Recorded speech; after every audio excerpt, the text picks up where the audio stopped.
Olá! Hoje nós vamos falar sobre a diferenciação gonodal. Nossa equipe é composta por minha Andresa, pela Maria Luísa e pela Letícia.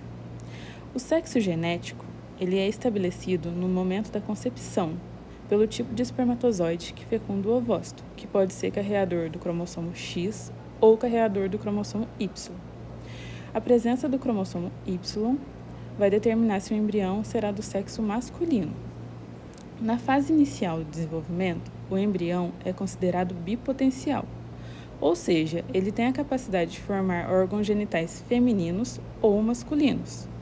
As estruturas só vão começar a se diferenciar na 8ª semana, e isso ocorre em resposta ao sexo genético. As gônadas se originam a partir das gônadas bipotenciais, que têm origem no mesoderma intermediário. A gônada bipotencial possui uma região interna denominada medula gonodal e uma parte externa, o córtex gonodal. Além disso, há 2 pares de ductos que compõem a genitália interna bipotencial.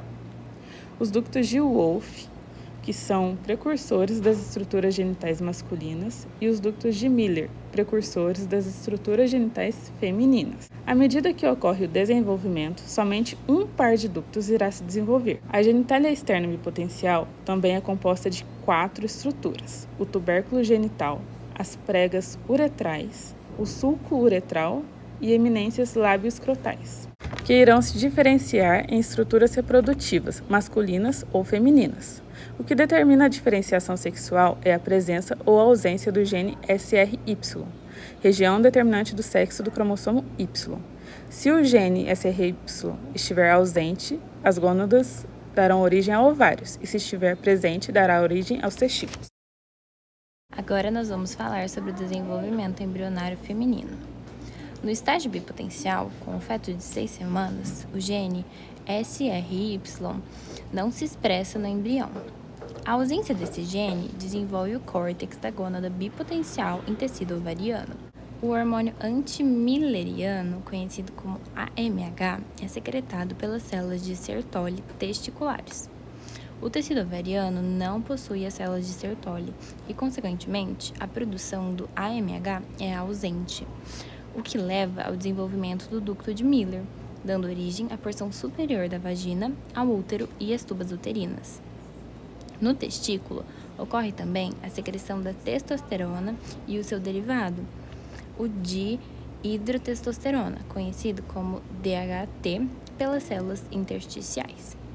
Como o tecido ovariano também não possui essas células intersticiais, tais hormônios vão ser ausentes. Sem a testosterona, os ductos de Wolff vão se degenerar, e sem o DTH, a genitália externa vai assumir as características femininas. O tubérculo genital vai formar o clitóris. As pregas e sulcos uretrais formam os lábios menores, a uretra e os ósseos da vagina. A eminência lábio-escrotal forma os lábios menores.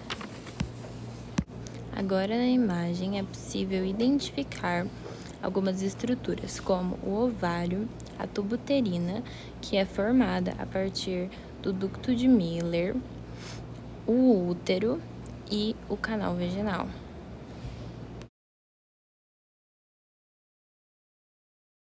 Agora falaremos sobre o desenvolvimento embrionário masculino.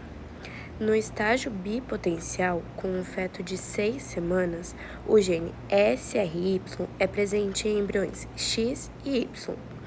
Esse gene se liga ao DNA e ativa genes adicionais, como o SOX9, WT1 e SF1. Esses e outros produtos proteicos promovem o desenvolvimento da medula gonodal em testículo. O tecido testicular possui 2 tipos de células importantes para o desenvolvimento da genitália masculina: as células de Sertoli, que secretam o hormônio antimilleriano, conhecido como AMH.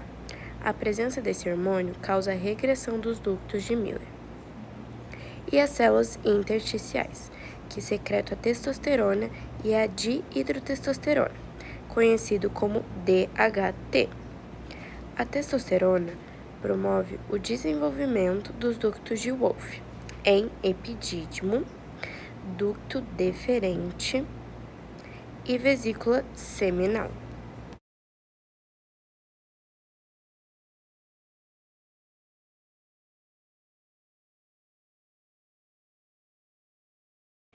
Já o DHT determina a diferenciação da genitália externa. A glândula do pênis é formada a partir do tubérculo genital. Já o corpo do pênis é a partir dos sulcos uretrais, pregas uretrais e eminências lábios escrotais, que também formam o escroto. E ao nascimento, os testículos descem da cavidade abdominal para o escroto. Já a ausência do DTH assume a genitália externa feminina. O tubérculo genital forma o clitóris, as pregas e sulcos uretrais formam os lábios menores, uretras e ósseos da vagina, e a eminência lábio escrotal forma os lábios maiores.